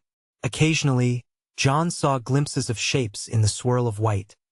A ragged silhouette missing an arm, a taller one hunched over. Some carried crude weapons or nothing at all. He felt a shudder of revulsion, recalling that each had once been living with hopes and families. Now they served a single, malevolent purpose. About an hour passed. No larger force appeared, though the wind picked up, driving snow across the plain. At last Tormund stirred. "They'll wander out of sight soon. We'd best decide." Jon turned to the group. "If that's all of them, we can handle it. A dozen whites can be taken down with dragonglass arrows and fire. But if there are more close by, we risk a fight we can't win." Ilsa spat. We can handle it, Crow. Better to kill them now than let them kill others. Ed gave one of his characteristic sighs. Yes, let's kill them. Then at least we'll have a nice horror story to tell if we survive. Jon bit his lip, but the decision seemed clear. A dozen whites was too dangerous to ignore, and they might glean more information about the others' movements. All right, we'll move down the ridge, stay hidden in the trees. We make our stand with bows first. Keep them at a distance. If any break through, use dragonglass knives or fire. We have a small supply of wildfire charges if it comes to that. A ripple of steeled nerves passed through the company. They spread out, each man and woman knocking dragonglass-tipped arrows to bowstrings. Tormund and Ed took positions on the flanks, while Ilsa crept ahead with Hareth to find better vantage points. Jon advanced in the center, Ghost at his side, senses alive with tension. They descended the ridge quietly, hooves muffled by fresh snow. The whites were moving steadily away, but not fast. With practiced caution, Jon signaled for the group to fan out behind the shelter of some evergreens. It was crucial to attack swiftly and decisively. A stray arrow could alert other undead in the vicinity if they were unlucky enough to be near. Jon gestured, and the first volley of arrows sliced through the air. He watched them in a moment of breathless anticipation. Most struck true. The whites jerked and toppled as the dragonglass shattered the necromantic bond animating them. Some collapsed into the snow, lifeless once more. A few stumbled on, half-rotted limbs shaking. Another volley followed, finishing most of them off. A handful still lurched forward. One had lost an entire lower leg, dragging itself with skeletal hands. Move in, Jon commanded, leaping from cover, longclaw in hand. Tormund roared and charged, bringing his battle-axe down on a white skull. Ed loosed another arrow at close range, and Ilsa deftly speared one that staggered too near. Ghost darted among them, ripping and tearing. The stench of putrefaction fouled the air. The whites made no sound save for the scraping of bone and ragged breath that was no breath at all. In moments it was over. The cluster of undead lay scattered, some little more than shards of frozen flesh. Jon stood in the aftermath, panting, heart racing. He counted the bodies, 13 all told. None still moved. He checked his companions. One of the rangers sported a torn cloak, but otherwise they seemed unhurt. Tormund nudged a twitching arm with his boot. Better to burn them. Even pieces can move if we're not careful. He glanced at Jon. We have oil? Jon nodded, pulling a small flask from his saddlebag. They gathered the whites' remains into a single pile as best they could and doused them with oil. Ed struck a spark, igniting a lurid flame that crackled greenish-yellow in the gloom. A foul smoke rose into the wind. They stepped back, covering their mouths. As the flame roared, Ilsa peered out across the whitened plain, unsettled. That was easy, she murmured. Too easy. No white walkers, no other whites joining the fight. Jon felt it too, a sense of something amiss. They might just be a stray pack, he said quietly. But stay sharp. He turned, scanning the horizon. The gray sky bled into the endless snow. A lonely hush lay over it all, broken only by the snap of flames. There was no sign of a larger horde. They could not linger. The smoke might attract unwanted attention. Jon gave the order to remount, and they rode on, following the path toward the gorge. By late afternoon, they had reached a vantage point overlooking the deep chasm. The wind whipped across the open ground, funneling into the rocky fissure below where water still ran in a half-frozen stream. The sun was low, though it barely penetrated the oppressive gray clouds. They dismounted behind a ledge of ice-coated stone. Jon crawled forward, spyglass in hand. Ghost crouched beside him, ears flattened. Through the swirling gusts of snow, Jon discerned dark shapes amid the ridges on the far side. He paused, trying to focus. Slowly, details emerged. A slope dotted with black lumps that might be old tents or collapsed structures, a scattering of what looked like twisted trees, and then more figures, far more than a dozen. His blood went cold. Scores of whites shambled across the uneven ground, so many that he could not count them all. They moved in clusters, some climbing the slopes, others plodding along the chasm edge. It was an army, maybe not the entire army of the dead, but certainly a formidable force. Jon's breath caught when he saw a taller figure amidst them, pale and regal, carrying a spear of ice. A white walker. The others had reached the gorge, just as Darren said. And there were more than enough to threaten the shadow tower. The whites alone numbered in the hundreds, maybe thousands. Jon eased back, heart pounding, as the wind howled across the cliff face. The rest of his group looked at him with anxious eyes. He summoned them close, voice low. There. A large force of undead. I saw at least one White Walker. Possibly more. They seem to be moving along the gorge, maybe gathering for a push westward. Tormund's mouth tightened. Then the Shadow Tower is in dire straits. They can't hold off that many. Ed closed his eyes in resignation. We're going to ride straight into them, aren't we? Jon shook his head. No. If we try to engage that many, we'll be slaughtered. Our mission is to get this information back to Castle Black. Gather reinforcements if we can. We also need to warn the Shadow Tower, but that's a risk. The undead might overrun the area any day now. Ilsa set her jaw. We could try to ride around them, approach the tower from the north. There's a pass that might skirt their flank. Hareth the Younger nodded. I know that route, though it's treacherous. We'd have to be silent as ghosts. Jon grimaced. I want to warn the tower if possible, but we can't all go.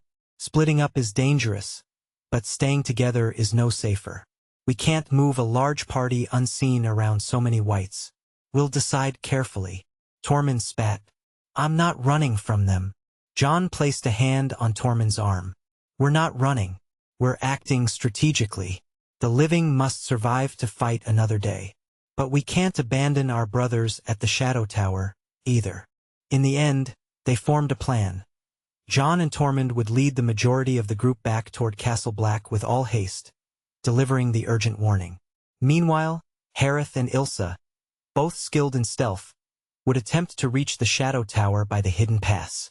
If they succeeded, they would carry word of the undead army. If not, it would be one more tragedy in an ever-growing list. Ilsa insisted she could handle it. Hareth nodded stoically. They parted ways at dusk with quiet farewells. Hareth and Ilsa slipped away into the twilight, heading around the northern ridge. Jon led the rest back the way they'd come. Their mood was grim. Each mile they traveled, each step the horses took, weighed upon them with the knowledge of what they had seen. The other's army was bigger and closer than they had dared fear. The return journey tested their endurance. The snow deepened, and the temperature plummeted to the point where it felt like knives on exposed skin. They took shelter where they could, an abandoned wildling cave, a hollow under a rocky overhang, but the howling wind never ceased. Ghosts scouted constantly, occasionally slipping into the darkness to hunt rabbits or sniff out potential threats.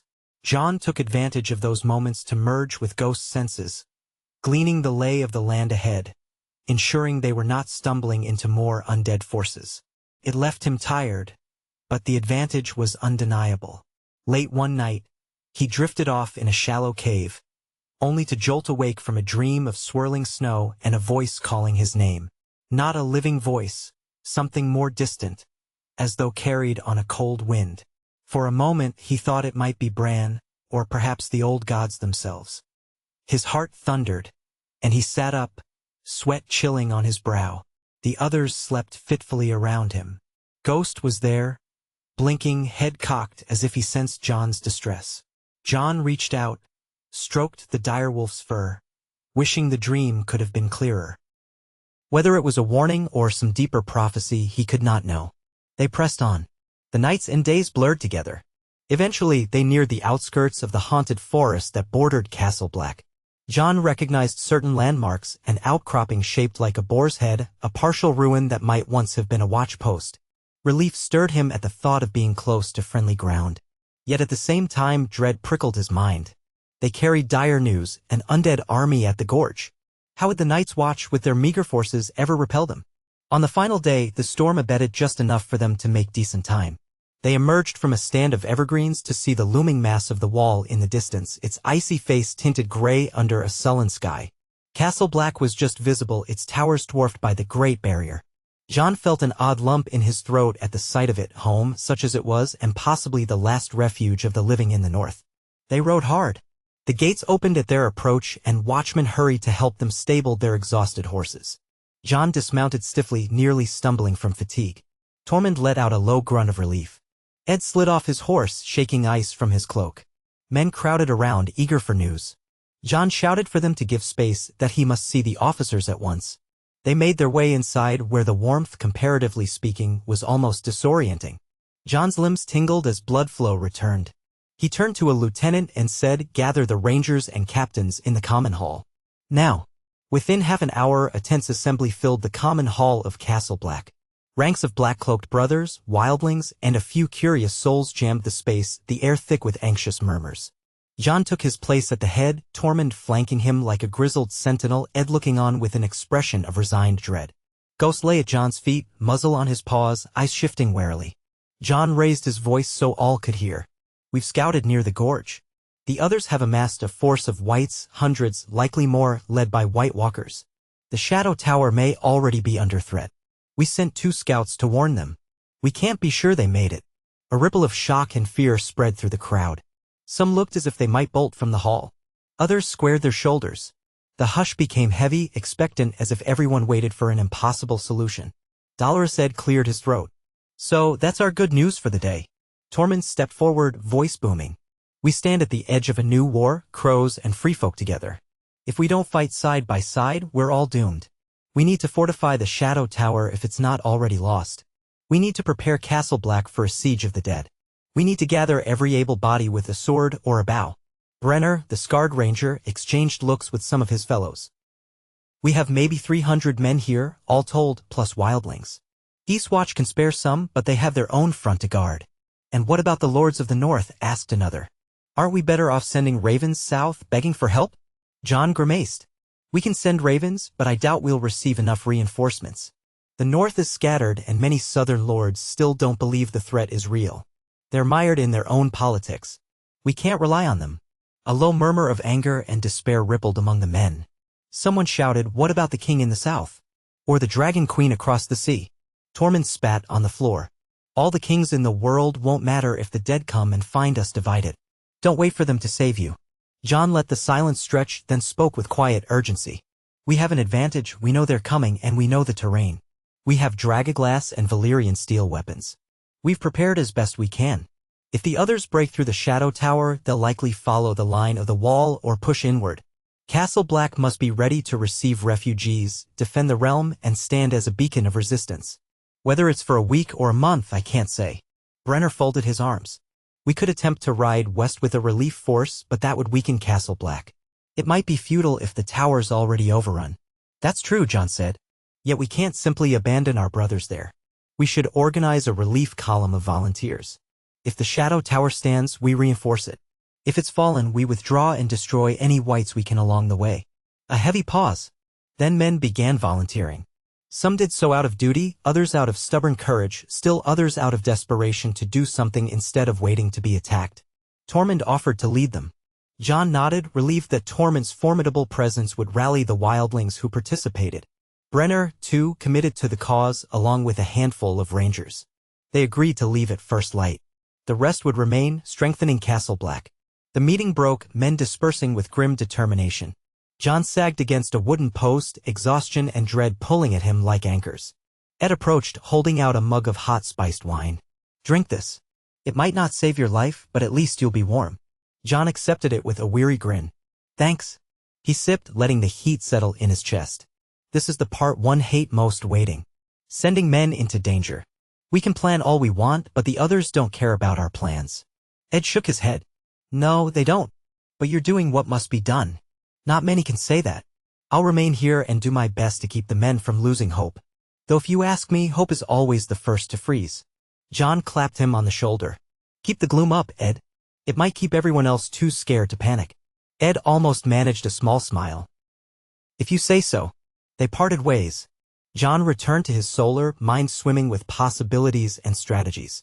Tormund and Brenner spent half the night organizing the volunteer force for the relief mission, gathering supplies, readying horses, double-checking weapons.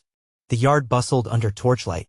Jon wanted to help, but his body demanded rest, so eventually he retreated to his quarters where Ghost waited. He spoke softly to the direwolf, wishing he could slip into Ghost's mind for just a moment's peace. But he needed to remain anchored in his own thoughts long enough to draft Raven's messages to Eastwatch and whatever lords of the north might listen. He scratched out the letters by candlelight, detailing the threat near the gorge, imploring them to heed the warnings. The letters would likely be disregarded by many, but it was all he could do. By the time he finished, his eyes burned and he nearly fell asleep in his chair. Ghost's whine stirred him. He lurched to his feet, stumbling to his cot.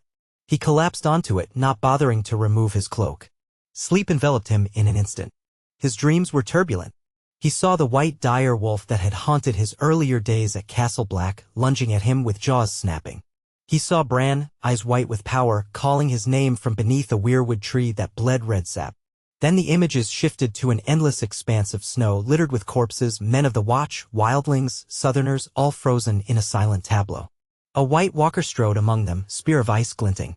Jon tried to speak, but no sound emerged. He was alone, unarmed, the cold searing his lungs. Then he felt Ghost at his side, the wolf's presence like a heartbeat of warmth, and something steadied in him. He awoke with a gasp, sweaty despite the cold air, his breath hitching. Morning had come. The first pale glow seeped through the narrow window. Jon sat up, massaging his temples. The dream lingered, an oppressive sense of doom. But at least he had gotten a few hours of rest. He rose, splashed water on his face from a basin that was half frozen, and donned his gear. He felt stiff but determined. There was no time to dwell on nightmares. He headed to the courtyard. Tormund's relief column was nearly assembled, some 60 men on horseback plus a handful of giants who had agreed to haul supplies on sledges. Brenner had organized the Black Brothers into squads while Tormund rallied the wildlings. Jon surveyed the force. It was not large, but it was the best they could spare. The men's expressions were grim but resolute. Ghost observed from Jon's side, tail low. Tormund strode up, face set like flint. "We'll ride hard," he said. "If the tower's still manned, we'll help them brace. If not," he trailed off, then gave Jon a lopsided grin. "I expect you to keep that pale fortress of yours in one piece until I get back." Jon clasped Tormund's forearm. "I'll do my best. Good luck." "Luck," Tormund scoffed, but there was affection in his eyes. "All we have is each other's steel and our wits. And maybe your wolf magic, Snow." Jon nodded. "May the old gods watch over you." It was all he could say. He stepped back, letting Tormund mount his shaggy horse. Brenner climbed onto his own steed while the other men did the same. With a shout, Tormund spurred them on and they rode out through the gate, disappearing into the swirling whiteness. Jon watched them vanish, a hollow feeling in his chest. He turned to see Ed at his elbow. "Should I start digging graves?" Ed asked with morbid earnestness. Jon shook his head, half smiling. "Not yet." The day stretched onward. Jon busied himself with tasks to avoid the gnaw of anxiety. He coordinated patrols around Castle Black, ordered more arrows forged, oversaw ration distribution to ensure they could withstand a siege. He checked in with the handful of wildling elders who had taken up an uneasy residence in the fortress. They were anxious too, but somewhat reassured that Tormund, a man they trusted, was out there leading. The looming threat pressed on everyone. That night, Jon found sleep elusive. He paced the ramparts in the bitter wind, Ghost at his side. The sky was clear for once, revealing countless stars. The wall loomed like a silent guardian. Below, men huddled by braziers, scanning the dark. Beyond the wall, infinite shadows stretched. Jon felt a pang of longing for simpler times before he knew the scale of what they faced. But those days were gone if they had ever truly existed. He placed a hand on Ghost's fur. The direwolf looked up at him.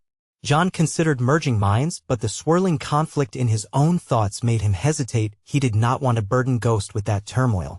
So instead, he stayed as he was, letting the night's cold keep him awake. He whispered a small prayer to the old gods, to any gods that might be listening. Let Tormund find the shadow too. WER intact. Let Hareth and Ilsa survive. Let us hold the line. Days passed with no word. Scouts ventured out, returning with scant information. The land between Castle Black and the Shadow Tower was still heavily patrolled by the Watch, but no one had glimpsed Tormund's relief force. Nor had they spotted a massive wave of undead. Yet the forest felt quieter than ever, which in itself was ominous. The air turned brutally cold, the nights stretching longer, the sun a pale smear on the horizon. Winter deepened, and with it a sense of slow, inexorable doom. Jon kept busy. He rarely slept more than a few hours, prowling the fortress like a restless ghost. Men looked to him for guidance, and he tried to maintain a facade of calm determination. In private, he pored over maps, read old accounts of the long night, tried to glean any clue that might help them stand against the others. He found references to the last hero, to ancient alliances with the children of the forest, but nothing that offered a clear solution. Perhaps, he thought, if the rumors of Daenerys Targaryen and her dragons were true, the living might have a chance. But she was far away across the sea and might not even believe the threat. No, that was not something to count on. One evening, a weary ranger arrived from Eastwatch with a message. Jon read it in the solitude of his chamber, ghost at his feet. The letter was from Cotter Pike, the commander at Eastwatch, who had his own brand of blunt honesty. It described sightings of strange lights at sea, rumors of ice demons on the shivering shore, and a warning that Eastwatch's defenses were stretched. No mention of Tormund's party or the Shadow Tower. Jon's gut twisted. The net of cold and death seemed to be closing from every angle. He set the letter aside. His eyes stung. Ghost whined softly, nudging Jon's knee. Jon nodded, acknowledging the wolf's concern. Carefully, he slipped out of his chair, knelt, and touched his forehead to Ghost's. He closed his eyes, letting his mind drift. If he couldn't find answers in old books, maybe the wolf's senses or the distant echo of the weirwoods could offer some hint. His awareness flowed into Ghost's consciousness. Instantly, the world sharpened in that primal way. They were in the chamber still, but the scents were more vibrant, the must of old parchment, the tang of burnt wood, the faint trace of salt from the letter, as if it had traveled by sea. Ghost shifted, rising, and Jon felt the ripple of muscle. The door was closed, but the wolf's ears twitched at distant footsteps in the corridor. Heartbeats, voices, the entire keep humming faintly with life. He pressed further, letting the wolf's instincts guide him. Ghost wanted to leave the confining room. Jon acquiesced. He opened his eyes in his human body just long enough to unbar the door, then sank back into the wolf's perspective, letting Ghost lead them both out into the corridor. The men on duty recognized the wolf, stepping aside with uneasy nods. Ghost patted on silent paws, heading for the courtyard. Jon, half lost in the wolf's senses, felt the night air on his fur. The courtyard was dimly lit by torches and braziers. Men huddled around a fire, talking in low voices. Ghost ignored them, making his way to the main gate. Jon's mind flickered, an urge to climb the wall to see the night from on high. Ghost responded, bounding up the steps. The bitter wind bit at them, but Ghost's thick pelt was enough for the wolf. Jon felt it too, though he was more used to the cold by now. When they reached the top, the watchman on duty started slightly at the sight of the dire wolf. One man made to stop Ghost, but Jon rumbled a low growl in the wolf's throat, a warning. The man stepped back hastily. They crossed to the parapet and looked out. In the wolf's heightened vision, the star-speckled sky met a vast, dark horizon. The land was a patchwork of shadows and pale snow lit only by the faint moonlight. Jon opened himself wider to the intangible presence of the north. He felt the ancient cold, the hush of the forest. He strained to sense Bran or the children. Sometimes in the quiet he could almost detect a pulse of living magic, but tonight it was elusive.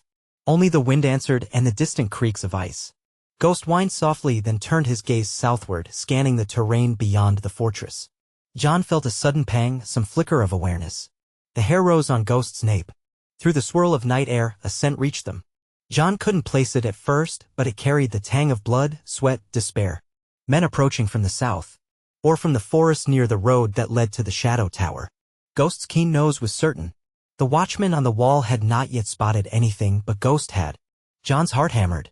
It could be Tormund's party, or survivors. Or it could be something worse. They dashed back down the steps, ignoring the startled shouts of the guards. Jon reclaimed full control of his body once they reached the courtyard, telling the men he sensed travelers approaching. He shouted for them to open the gates, and Ed, who was on duty, stared at him in confusion. "You sure?" "Yes, I'm sure," Jon snapped. "Open them enough for a few riders. Get torches. Quick." Ed complied, and a half-dozen black brothers rushed to the gate with lanterns and bows. The heavy portcullis groaned upward just enough for a small party to enter. Ghost stood poised, ears alert. Jon drew Longclaw partially from its scabbard as if expecting trouble. The wind howled, swirling snow into the courtyard. Minutes felt like hours. Then, through the gap in the gate, came the shapes of horses, tired, stumbling beasts, and men swaying in the saddles. They were battered, clothing torn, faces gone. At their head rode Tormund, leaning heavily forward, his beard crusted with ice and blood. Another figure clutched the saddle behind him. Brenner, half-conscious, an ugly wound on his side. A handful more followed, all in dire condition. Seeing them, Jon rushed forward, shouting for the maester, for hot broth, for help. They made it inside as the gates closed. The courtyard erupted in urgent commotion. Tormund half fell from his horse, staggering. Jon caught him by the arm. The wildling's eyes were glazed with fatigue and pain, but he forced out a rasping laugh. "We found the tower," he managed. Jon's heart soared and plummeted all at once. "Did you save it?" Tormund's face twisted with anger and sorrow. "No. By the time we got there, it was under siege. We fought our way through Whites, but the gates had been breached. The Shadow Tower is lost, Snow. A chill stabbed Jon's core. Then, the men there? Dead or fled? We tried to help, but the dead were too many. A White Walker led them, tall as an ice giant. Our men fell left and right. He coughed, wincing. We did what we could, burned some, then broke away. Some survivors came with us, but many died on the road. The rest might be wandering out there, Whites now. He fixed Jon with a haunted stare. They're coming east, toward us. Jon tightened his grip, fighting off despair. How many survivors did you bring? Not many. A few black brothers, a dozen wildlings. Brenner got slashed by a White. Lost a good chunk of men to the cold or pursuit. The others didn't chase us too far, like they were content to let the Whites finish us off. Tormund's voice shook with rage. They didn't get me, though. Not yet. Jon looked around. The men in Tormund's company were in pitiful shape. Some needed immediate medical care. Others had the hollow stare of trauma. The heartbreak in the courtyard was palpable as black brothers reunited with wounded comrades or discovered that a friend was missing. Meanwhile, the threat was no longer theoretical. The undead had claimed the Shadow Tower, one of the three main strongholds of the Night's Watch. Now only Castle Black and Eastwatch stood. Jon called for maesters, for the cooks to prepare hot food, for more men to help the wounded dismount. Ed coordinated the efforts with tireless efficiency. The courtyard churned with movement, torches casting frantic shadows on the walls. Tormund, near collapse, insisted he would not lie down until he had reported fully. Jon had no choice but to bring him to the solar with a mug of something hot, letting him speak while Castle Black roused to the alarm. Once Tormund was seated, battered and nursing a bleeding cut on his forehead, Jon asked gently, "Tell me everything." Tormund sipped from the mug, wiping his mouth on his sleeve. We reached the tower just as night fell 2 days ago. Found it surrounded by Whites, hundreds, maybe thousands. The gate was smashed. We forced our way inside, hoping to find survivors. The courtyard was a slaughter. Few men remained, but we gathered them up. Fought our way out with torches and dragaglass. The White Walker. He watched from atop the parapet, his eyes like damned ice. We lost men just escaping. After that, we headed east, but the storms and the Whites dogging us took more. Maybe some stragglers are still out there. We couldn't wait. If the others come in force, they'll be at Castle Black's door soon. Jon could only nod, the gravity of it stealing his words. The Shadow Tower had stood for centuries. Now it was a ruin, overrun by the dead. A piece of the Watch's ancient history gone. This was more than a blow, it was a prelude to a larger invasion. If the White Walkers had consolidated their forces there, they could strike at Castle Black from the west whenever they chose. Worse yet, they might sweep southward through mountain passes, ravaging the land behind the wall. Rest, Tormund, Jon finally said. You did all you could. Tormund's gaze burned.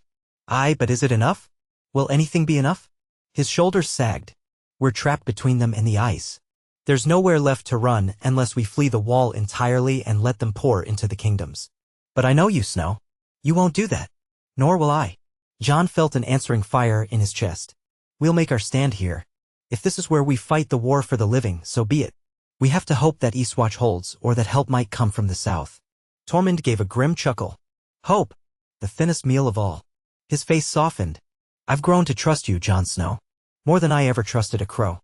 So tell me, do we stand a chance? The question hung in the air. Jon closed his eyes briefly, remembering everything, the gloom of the Weirwood cave, Bran's white eyes, the white dire wolf he had faced, the monstrous army at the gorge, the roiling sense of doom that never left him. He also remembered the bond he shared with Ghost, the old gods, the feeling of savage unity that coursed through him when he embraced his warg nature. Perhaps that was their only spark of hope, the magic of the North, the raw determination of the living, and a unity that transcended old enmities. Yes, he whispered, voice firm despite the fear in his heart. We stand a chance, Tormund. It might be the slimmest chance, but we do. As long as a single man draws breath to fight them, the others cannot claim victory. Tormund eyed him for a moment, then huffed. Then I'll stand with you until the bitter end, Snow. And maybe after, if the stories are true. He set down his mug, letting weariness overtake him at last. Now, if you'll excuse me, I need to sleep for a year. Jon helped him up, guiding him to the quarters where the wounded were being tended. The fortress was alive with tension, men exchanging fearful whispers or stoic nods. Outside, the wind battered the walls. Jon realized how precarious their situation truly was. He had hoped for more time to prepare, but it seemed the others would not grant them that mercy. He climbed to the ramparts once again, the tumult in the courtyard fading behind him. Ghost followed faithfully. The night sky stretched overhead, the stars cold and distant. Jon looked west, where the Shadow Tower lay in silent darkness, now a lair for the dead. He gazed north, where 1,000 miles of ice and forest harbored terrors beyond imagining. He looked east, to Eastwatch, which might already be beset by nightmares of its own. Finally, he turned his eyes south, to the realms that continued to bicker over crowns and thrones, blind to what approached. A silent fury took hold of him, and anger at the unreasoning cruelty of the world.